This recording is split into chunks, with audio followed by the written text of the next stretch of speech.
ஓம் Saravanabhava channel வாயிலாக உங்களை சந்திப்பதில் பெருமகிழ்ச்சி அடைகிறேன்.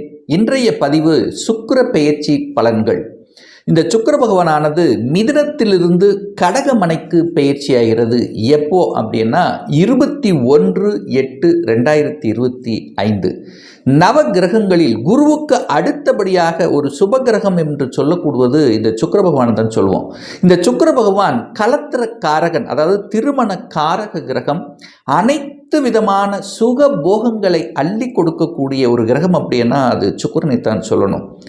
வீடு, வண்டி, வாகனத்துக்கு அதிபதியாக இருக்கக்கூடியவர். அனைத்து விதமான கலைத்துறைக்கு சொந்தக்காரர், அதாவது அழகு சம்பந்தப்பட்ட இந்த மாதிரியான இருக்கக்கூடிய அத்தனை விஷயத்துக்கும் ஒரு சொந்தக்காரராக இருக்கக்கூடியது சுக்கிர பகவான். ஸோ அப்பேற்பட்ட சுக்கிர பகவானானது கடகமனையில் வீட்டிலிருந்து 3 நட்சத்திரங்கள் வாலியாக பிரயாணம் பண்ணுறார். அதாவது 21/8/2025 23/8/2025 வரை குருவின் நட்சத்திரமான புனர்பூச நட்சத்திரத்தில் பிரயாணம் பண்ணி பலனை கொடுக்க போகிறார்.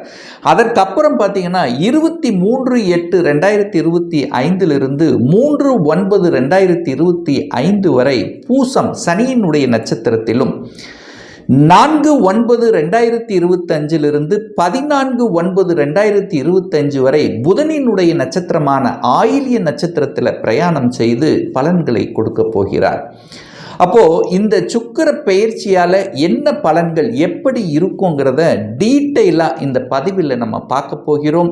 அதற்கு முன்னால் நம்மளுடைய சேனலை நீங்கள் ஃபர்ஸ்ட் டைம் பார்ப்பவர்கள் என்றால் மறக்காம சப்ஸ்கிரைப் பண்ணிக்கிங்க.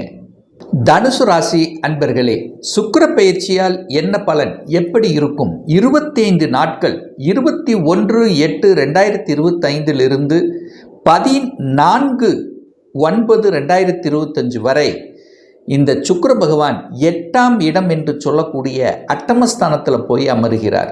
அதாவது இந்த தனுசு ராசி, தனுசு லக்ன அன்பர்களுக்கு 6க்குரியவன், கடன், நோய், எதிர்ப்பு, பகையை தரக்கூடிய அந்த சுக்கிர பகவான் 8ல் போய் மறைகிறார். அதாவது கெட்டவன் கெட்டிடில் கிட்டிடும் ராஜயோகம் என்கின்ற அமைப்புக்கு ஏற்ப சில திடீர் அதிர்ஷ்ட வாய்ப்புகள் உங்களுக்கு தேடி வரும். அதே சமயத்தில் பார்த்தீங்கன்னா இந்த ஹெல்த் சார்ந்த விஷயத்தில் மட்டும் கொஞ்சம் கவனம், எச்சரிக்கையோடு இருக்கணும் என்பதையும் ஞாபகத்தில் வைத்து கொள்ள வேண்டும். ஏன்னா 6க்குரியவன், கடனை கொடுக்கக்கூடியவன், நோயை கொடுக்கக்கூடிய அந்த சுக்கிர பகவான் 8ஆம் இடம் என்று சொல்லக்கூடிய வலிங்கிற இடத்துல இருக்கிறதுனால கடன் விஷயத்தில் ரொம்ப கவனமாக இருக்கணும். ஹெல்த் சார்ந்த விஷயத்திலும் எச்சரிக்கை உணர்வுடன் இருக்க வேண்டும். அதுவும் குறிப்பாக சுகரை கொடுக்கக்கூடியவன் சுக்கிரன்.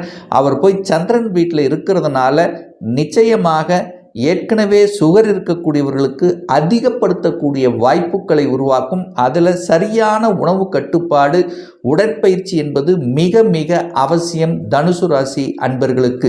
ஏன் சொல்கிறேன்னா, சுக்கிரன் போய் 8ல் உட்காந்துட்டார், அட்டமஸ்தானத்தில் உட்கார்ந்துருக்கார். ஒரு வலியை கொடுக்கக்கூடிய அமைப்பு இருக்கின்ற காரணத்தால் அதில் ஹெல்த் விஷயத்தில் மட்டும் கவனமாக இருக்கணும். மற்றபடி தன வரவு சம்பந்தப்பட்ட விஷயத்தில் நன்மைகளை தரும். ஏன்னா சுக்கிரன் 2ஆம் இடத்தை பார்க்குறார், குடும்பஸ்தானத்தை பார்க்குறார், தனஸ்தானத்தை பார்க்குறார். அப்போது தனம் மறைந்து இருக்கக்கூடிய சில விஷயங்களின் மூலமாக தனவரவு உண்டாக்கும். எங்கே கிடைக்கும்? வெளிநாடு, வெளி மாநிலம், அந்நிய தேசத்தின் மூலமாக தன வரவை கொடுக்கக்கூடிய ஒரு அற்புதமான ஒரு காலகட்டம். இந்த 7ஆம் இடத்தில் இருக்கக்கூடிய சுக்கிர பகவான் தன்னுடைய ஊரை விட்டு நகர்த்துவார், வேலையை கொடுப்பார். அதாவது சுக்கிரன் யார் அப்படின்னா 6க்குரியவன், வேலையை கொடுக்கக்கூடியவன் சுக்கிரன். அந்த சுக்கிரன் 8ஆம் இடத்தில் இருக்கும்போது உங்கள் ஊரை விட்டு நகர்த்தி வேலை பார்க்க வைப்பார். அட்லீஸ்ட் ட்ராவல் பண்ண வைப்பார். ஒரு 100 கிலோமீட்டர் தள்ளியாவது வேலை பார்க்க வைப்பார். சரி, வேலையே கிடைக்கல, வேலையை தேடிக்கொண்டிருக்கிறேன் என்று இருக்கக்கூடிய தனுசு ராசி என்பர்கள் நிச்சயமாக உங்கள் ஊரை விட்டு வெளியே அதர் டிஸ்ட்ரிக்ட், அதர் ஸ்டேட் அல்லது வெளிநாட்டில் வேலை பார்க்கக்கூடிய கொடுப்பினை இந்த காலகட்டம் இருக்குது. அதனால் நீங்கள் வெளிநாடு, வெளி மாநிலத்துக்கு செல்லணும் என்கின்ற முயற்சியில் இருக்கிறவங்களுக்கு சக்ஸஸ் கொடுக்கக்கூடிய ஒரு அற்புதமான ஒரு காலகட்டம் அப்படின்னு எடுத்துக்குவேன். அதே சமயத்தில் பார்த்தீங்கன்னா சுக்கிரனுங்கிறது கையிருப்பு பணக்காரகன். அவர் 2ஆம் இடத்தை பார்க்குறார். உங்கள் பாக்கெட்டில் மறைமுகமாக தனவரவு வரும். மறைந்துள்ள இன்சூரன்ஸ் சம்பந்தப்பட்ட ஷேர் மார்க்கெட், ஸோ இந்த மாதிரியான யூகத்தின் அடிப்படையில் கிடைக்கக்கூடியதற்கு ஒரு லாபத்தையும் ஒரு தனவரவையும் கொடுக்கக்கூடிய ஒரு காலகட்டமாக நிச்சயமாக அமையும். இந்த சுக்கிரன் போய் 8ல் மறையும் போது என்னன்னா, கலத்திர காரக கிரகம் தான் சுக்கிரன். அவர் போய் 8ல் மறையக்கூடாது. அப்போ என்னன்னா, கலத்திர விஷயத்தில் கவனமாக இருக்கணும். ஆண்களாக இருந்தால் பெண்கள் சார்ந்த விஷயம், பெண்களாக இருந்தால் ஆண்கள் சார்ந்த விஷயத்தில் கவனம் எச்சரிக்கையுடன் நடந்து கொள்ள வேண்டும் என்பதை தனுசு ராசி என்பவர்கள் நிச்சயமாக இந்த காலகட்டம் ஞாபகத்தில் வைத்து கொள்ள வேண்டும். என சுக்கிரன் போய் 8ல் மறைஞ்சிட்டார். அப்போ பெண்கள் ஆண்கள் சம்பந்தப்பட்ட விஷயத்தில் கவனம். இந்த சுக்கிர பகவான் பார்த்தீங்கன்னா, லாபத்தை கொடுக்கக்கூடியவனும் அதே சுக்கிரன் தான். அப்போ நிச்சயமாக 8-11 கனெக்ட் ஆகும்போது உங்களுக்கு திடீர் லாபத்தை தரக்கூடிய அமைப்பும் உண்டு. பொருளாதாரத்தில் கை வைக்காது. பொருளாதாரம் சார்ந்த விஷயத்தில் நல்லா தான் இருக்க போகுது. என்ன உணர்வுகள் அகம் சார்ந்த விஷயத்தில் மட்டும் ஒரு பிரச்சனையை கொடுக்குங்கிறத ஞாபகத்தில் வச்சுக்கோங்க. அப்போது தனவரவு உண்டு, வேலையில் மாற்றம் உண்டு, ஒரு ப்ரமோஷன் கிடைக்கணுமா, நிச்சயமாக கிடைக்கும். ஏன்னா 9ஆம் இடத்துல பாக்கியஸ்தானத்தில் சூரியன் ஆட்சி பலத்தோடு இந்த காலகட்டம் உட்கார்ந்துருக்க போகிறார். அப்போது சூரியன் அதிகாரம், அட்மினிஸ்ட்ரேஷன், தலைமை பண்பு இதெல்லாமே சிறப்பை தரும். அதில் எந்த மாற்று கருத்தும் கிடையாது. லாபஸ்தானத்தை குரு பார்க்குறார். அப்போது நிச்சயமாக நீங்கள் செய்யக்கூடிய தொழில்கள் அறிவு சார்ந்த தொழில்களாக இருந்தால், புத்தி அறிவை வச்சு செய்யக்கூடிய தொழில்களாக இருந்தால் கூடுதல் வருமானம் எப்படின்னு சொல்லுவேன். ஏன்னா புதனும் போய் சுக்கிரனோட சேர்ந்திருக்கார். 2 பேரும் நண்பர்கள், 8ஆம் இடத்தில் இருக்காங்க. அப்போது புத்தி அறிவை வைத்து செய்யக்கூடிய தொழில்கள் மூலமாக நன்மையை பயக்கக்கூடிய ஒரு நல்ல காலகட்டம். இந்த சினிமா துறையில் இருக்கிறவங்களுக்கு கொஞ்சம் அலைச்சல் திருச்சல், டென்ஷன், ப்ரெஷர் நிச்சயமாக இருக்கும். ஏன்னா சுக்கிரன் கலைத்துறை சொந்தக்காரர், அவர் 8ல் போய் மறைஞ்சிருக்கார். அலைச்சல் திருச்சல் டென்ஷன் இருக்கும். ஆனால் தனவரவு உண்டு. எதிர்பாராத விதமாக நன்மைகள் நடக்கக்கூடிய தன்மை. அலைச்சல் திருச்சல் டென்ஷன் கொடுத்தாலும் ஒரு லாபத்தை கொடுக்கும். திடீர்னு ஒரு புதிய ஒப்பந்தங்கள் கிடைப்பதற்கான வாய்ப்புகள், சந்தர்ப்பங்கள் இதெல்லாமே சிறப்பாக உண்டு. இந்த ஜவுளி சம்பந்தப்பட்ட துறையில் இருக்கின்றவர்களுக்கு வெளிநாட்டு ஒப்பந்தங்கள் கிடைப்பதற்கான வாய்ப்புகள் இருக்கிறது. என சுக்கிரன் போய் 8ல் உட்காண்டார். அப்போ ஜவுளி சம்பந்தப்பட்ட ஆடைகள் சம்பந்தப்பட்ட துறையில் இருக்கின்றவர்களுக்கு கொஞ்சம் அழுத்தம், மன ப்ரெஷர், டென்ஷனை கொடுக்கும். பட் நல்ல விதமாக நடக்கும். அதையும் மைண்டில் வச்சுக்கோங்க. இந்த சுக்கிர பகவான் பார்த்தீங்கன்னா 21/8/2025 23/8/2025 வரை பார்த்தீங்கன்னா தன்னுடைய குருவின் நட்சத்திரமான புனர்பூச நட்சத்திரத்தில் பிரயாணம் பண்ணுறார். அப்போ குரு 7ஆம் இடத்தில் இருக்கார். ஸோ யார் குருங்கிறது? லக்னாதிபதி, சுகத்தை கொடுக்கக்கூடியவன். ஸோ அந்த நட்சத்திர சாரத்தில் பிரயாணம் பண்ணக்கூடிய அந்த காலகட்டம் உங்களுக்கு வீடு வாங்கிறது, இடம் வாங்கிறது, ஸோ இந்த மாதிரியான சூழ்நிலைகளை உங்களுக்கு உருவாக்கும்.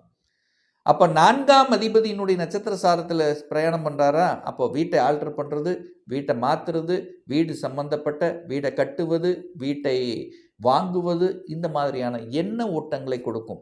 ரொம்ப நாளாக அதுக்கான எண்ணங்களோடு இருக்கிறவங்களுக்கெல்லாம் எதிர்பாராத விதமாக திடீர் சக்ஸஸை கொடுக்கக்கூடிய ஒரு காலகட்டமாக இருக்கும். அப்போ வண்டி, வாகனம், அசையும் அசையா சொத்துக்கள் வாங்குறது இதெல்லாமே நல்லபடியாக முடியும். ஒரே விஷயம், டாக்குமெண்ட் பர்ஃபெக்டாக இருக்காங்கிறது செக் பண்ணணும். ஏன்னா புதனும் போய் 8ல் மறைஞ்சிருக்கார். டாக்குமெண்ட்டுக்கு சொந்தக்காரர் புதன் தான். அவரும் போய் 8ல் இருக்கிறதுனால அதை மட்டும் கரெக்டாக செக் பண்ணிட்டா போதும். மற்றபடி எந்த பாதிப்பையும் கொடுக்க போவது இல்லை. இந்த சுக்கிர பகவான் பார்த்தீங்கன்னா 24/8/2025 3/9/2025 வரை சனி பகவானுடைய நட்சத்திர சாரத்தில் பிரயாணம் பண்ணுறார். அந்த சனி பகவான் அப்படிங்கிறது உங்கள் ஜாதகப்படி 2க்குரியவன். தனம், குடும்பம், வாக்குஸ்தானத்தின் அதிபதி, முயற்சி ஸ்தானத்தின் அதிபதியும் அதே சனி பகவான் தான். இப்போ 4ஆம் இடத்திலிருந்து வக்ர நிலையிலிருந்து 10ஆம் இடத்தை பார்க்குறார். அப்போது தொழில் ரீதியாக சில மாற்றங்கள் செய்யக்கூடிய அமைப்பு, தனத்தை பெருக்கக்கூடிய எண்ணங்கள், ஆர்வங்கள் அப்போ உருவாக்கும். ஏன்னா சுக்கிரனும் புதனும் 2ஆம் இடத்தை பார்க்குறாங்க. இப்போ இந்த காலகட்டத்தில் தன்னுடைய பேச்சை அறிவை வைத்து செய்யக்கூடிய அனைத்து விதமான தொழில்கள் சிறப்பு இந்த தனுசுக்கு. ஏன்னா புதனே பாதகாதிபதியாக வருவார். அப்போ பாதகாதிபதியோடு இந்த 8ஆம் அதாவது சுக்கிரன் சேர்ந்திருக்கும் போது, அதாவது என்ன சொல்கிறது, புத்தி அறிவு வச்சு செய்யக்கூடிய தொழில்கள் இந்த தனுசுக்கு சிறப்பு அப்படின்னு சொல்ல வர. கம்ப்யூட்டர் சம்மந்தப்பட்ட, அக்கௌண்ட், ஆடிட்டிங் சம்மந்தப்பட்ட துறை சூப்பராக இருக்க போகுது இந்த காலகட்டம். அப்போ சுக்கிரன் 8ஆம் இடத்திலிருந்து 2ஆம் இடத்தை பார்க்கும்போது ஒரு சிலருக்கு திருமணம் சார்ந்த சுப காரியங்கள் செய்யக்கூடிய அமைப்பு இருக்கும். ஒரு 8ல் மறைஞ்சிட்டாரே அப்படின்னு நீங்கள் நினைக்கக்கூடாது. 8ல் மறைந்தாலும் அவன் 6க்குரியவன் 8ல் தான் மறைகிறான். உங்களுக்கு ஆகாதவன், தனுசுக்கு ஆகாதவன் சுக்கிரன். ஏன் சுக்கிரன் ஆகாது? 6க்குரியவன், கடன் நோய் எதிர்ப்பு பகையை தரக்கூடியவன் சுக்கிரன். அவன் போய் கெட்டுக்கிட்டான். கெட்டவன் கெட்டிடில் கிட்டிடும். அப்போ என்ன, திடீர் அதிர்ஷ்ட வாய்ப்புகள், என்ன திருமண யோகங்கள் நடக்கக்கூடிய காலகட்டமாக அமையும். முயற்சிகள் பலிதமாகும். அப்போ தான் இந்த நெகட்டிவ் நடக்கலை அப்படின்னு தள்ளி வச்சிங்கள, அதெல்லாம் எடுத்து செயல்படக்கூடிய புதிய ஒப்பந்தங்கள் கிடைப்பதற்கான வாய்ப்புகள் சிறப்பு பெறும். அடுத்தது பார்த்தீங்கன்னா, சுக்கிர பகவான் 4/9/2025 14/9/2025 வரை புதனுடைய நட்சத்திரமான ஆயில்யத்தில் பிரயாணம் பண்ணுறார். அது யார் அப்படின்னா 10ஆம் அதிபதி, தொழில். ஸோ அந்த காலகட்டத்தில் தொழில் ரீதியாக புத்திசாலித்தனமாக நீங்கள் எடுக்கக்கூடிய முயற்சிகள் சக்ஸஸை கொடுக்கும். வேலை இல்லாதவர்களுக்கு வேலை கிடைச்சிரும். ஸோ இந்த காலகட்டம்தான் வேலையில் மாற்றம், உத்தியோக மாற்றம், ஊர் மாற்றம், இடம் மாற்றம், இந்த மாதிரி மாற்றங்களை கொடுக்கக்கூடிய ஒரு காலகட்டமாக இந்த காலகட்டம் நிச்சயமாக அமையும். புதனோடு சேர்ந்திருக்கார், 8ல் இருக்கார். கொஞ்சம் அப்போதான் கொஞ்சம் ப்ரெஷர், டென்ஷன் இருக்கும். அடிஷ்னலாக வேலை பார்ப்பீங்க, அவ்வளோதான். அடிஷ்னலாக வேலை பார்த்து ஏர்ன் பண்ணக்கூடிய அமைப்புகள் சந்தர்ப்பங்களை உண்டாக்கும். ஸோ ஆக மொத்தம் பார்க்கும்போது நல்ல தன்மை. தனுசுக்கு ராசி அதிபதி ராசியை பார்க்குறார், சிறப்பு. சூரியன் பாக்யாதிபதி பாக்யஸ்தானத்தில் இருக்குது, நல்ல பாக்கியங்கள் கிடைக்கக்கூடிய அமைப்பு. ஸோ இந்த சுக்கிரன், அதாவது 6க்குரியவன் 8ல் மறைஞ்சிருக்கனால திடீர் யோகம், திடீர் அதிர்ஷ்டம், இன்ப அதிர்ச்சி. திடீர்னு இது நடக்கலைன்னு நினச்சிட்டு இருந்தானே, நடந்துருச்சே அப்படின்னு சொல்லக்கூடிய அமைப்புகள். ஸோ இது மாதிரி நல்ல விதமாக நல்ல செய்திகளை கொடுக்கக்கூடிய ஒரு மாதமாக தனுசுக்கு அமையும். ஒரு நல்ல தெய்வ வழிபாடு அப்படின்னு நீங்கள் எடுத்துக்கிட்டீங்கன்னா, அதாவது ஆவணி மாதம் 31ஆம் தேதி 16/9/2025 செவ்வாய்க்கிழமை என்று சுக்கிர பகவானுடைய ஜெயந்தி வருகிறது.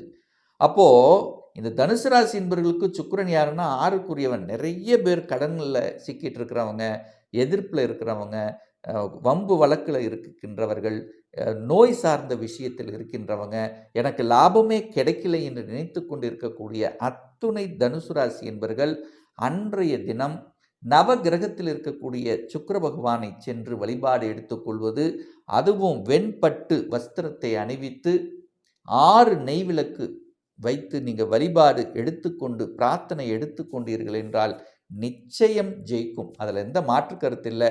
அல்லது சுக்கிரனுடைய ஸ்தலம் என்று சொல்லக்கூடிய கும்பகோணத்துக்கு அருகில் இருக்கக்கூடிய கஞ்சனூரில் வீட்டிருக்கக்கூடிய அங்கே இருக்கக்கூடிய அக்னீஸ்வரர் டெம்பிள் இருக்குல்ல, அங்கே இருக்கக்கூடிய சுக்கிர பகவானை சென்று வழிபடுவது மிகவும் சிறப்பு. இல்லை ஸ்ரீரங்கத்துக்கு சென்று வழிபடுவது, அல்லது ஏதாவது ஒரு சுக்கிரன் ஸ்தலத்துக்கு சென்று வழிபடும்போது நிச்சயமாக உங்களுக்கு நல்லது நடக்கும், வெற்றி கிட்டுங்கிறதுல எந்தவித மாற்று கருத்தும் கிடையாது. ஒரு துல்லிய பலன் வேணும். உங்கள் ஜாதகத்தில் கிரகங்கள் எப்படி இருக்கு, என்ன ஆதிபத்தியம் பெற்றிருக்கு, என்ன டிகிரியில் இருக்கார், இப்போ நடப்பு கோச்சாரம், உங்களுக்கு நடப்பு தசாநாதன், புத்திநாதன், அந்தரநாதன், சூட்சமநாதன் எப்படி இருக்கு என்பதை பொறுத்து நீங்கள் கேட்கக்கூடிய எந்த கேள்வியாக இருந்தாலும் சரி, இந்த 2025 சொந்த தொழில் செய்வதற்கான விதி கொடுப்பினை நம்முடைய ஜாதகத்தில் இருக்கா, அப்படி இருக்கக்கூடிய பட்சத்தில் எப்போ நம்ம சொந்த தொழிலை ஆரம்பிக்கலாம், திருமணம் தடைப்பட்டு கொண்டே இருக்கிறது, எப்போதான் நமக்கு திருமணம் நடக்கும், எப்போ நமக்கு குழந்தை பாக்கியம் கிடைக்கும், எந்த கோர்ஸ் எடுத்து படித்தா நம்முடைய ஃப்யூச்சர் நன்றாக இருக்கும், எப்போ ப்ரமோஷன் கிடைக்கும், இது போன்ற கேள்விகளுக்கு துல்லியமான பதிலை நம்மால் கூற முடியும். ஒரு பர்சனல் கன்சல்டேஷன் எடுத்துக்கணும், ஒரு சுய ஜாதகம் பார்க்கணும் என்று விருப்பமுடையக்கூடிய அன்பர்கள் டிஸ்பிளே தெரியக்கூடிய நம்பருக்கு வாட்ஸ்அப் மூலியமாகவோ ஃபோன் கால் மூலியமாகவோ தொடர்பு கொண்டு நேரடியாகவோ ஆன்லைன் மூலமாகவோ கன்சல்டேஷன் எடுத்துக்கலாம். நம்முடைய அலுவலகம் கோயம்புத்தூரில் அமைந்துள்ளது. அதாவது கோயம்புத்தூரிலிருந்து மேட்டுப்பாளையம் செல்லும் வழியில் வெள்ளக்கிணர் பிரிவுக்கு அருகில் அன்னபூர்ணா ஹோட்டலுக்கு பக்கத்தில் அமைந்துள்ளது. பிரியர் அப்பாயின்மெண்ட் வாங்கிட்டு நேரடியாக கன்சல்டேஷன் எடுத்துக்கலாம். நிச்சயமாக இந்த பதிவு ஏதாவது ஒரு ரூபத்தில் உங்களுக்கு யூஸ்ஃபுல்லாக இருக்குங்கிறதுல எந்தவித மாற்று கருத்தும் கிடையாது. மீண்டும் ஒரு நல்ல பதிவில் உங்களை சந்திக்கும் வரை உங்களிடமிருந்து விடைபெறுவது உங்கள் அஸ்ட்ராலஜர் டாக்டர் சதீஷ்.